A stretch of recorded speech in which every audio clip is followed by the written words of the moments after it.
Et ici, intabihu, concernant la raison. Nous avons des choses qu'on ne peut pas nier, que ça contredit la raison.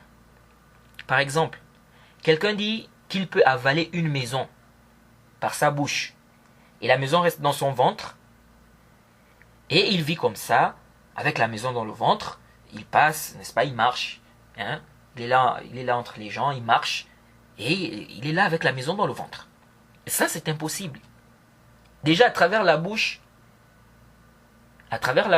il ne peut pas avaler des choses moins grandes qu'une maison. Alors, que dire d'une maison? Avaler une maison par la bouche, qui peut faire ça? Vous voyez?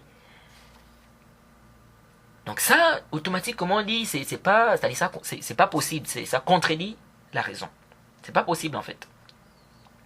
Donc ça, impérativement, ça contredit la raison. On n'a pas besoin de faire un débat sur cela. Et ce genre de choses-là, tu ne peux pas trouver ça dans l'islam. Ça n'existe pas.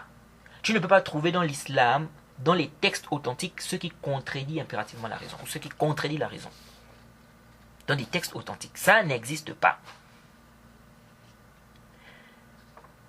Et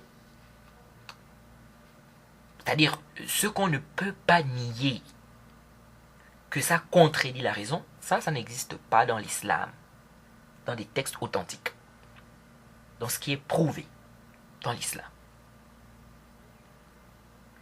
Personne ne peut nous apporter une seule preuve justifiant le contraire de ce que je viens de dire. Maintenant, on peut trouver dans l'islam des choses qui contredisent certaines coutumes, certaines lois de certains pays, ou qui contredisent ce qui est ordinaire, ou des choses que certaines personnes estiment que ça contredit la raison. Donc pour eux, ça contredit la raison. Bon, en réalité, ça ne contredit pas la raison. Disons, oui, on peut trouver ce genre de choses dans l'islam. Mais ça, ce ne sont pas des preuves pour juger que l'islam n'est pas bien ou que tel acte du prophète n'est pas bien.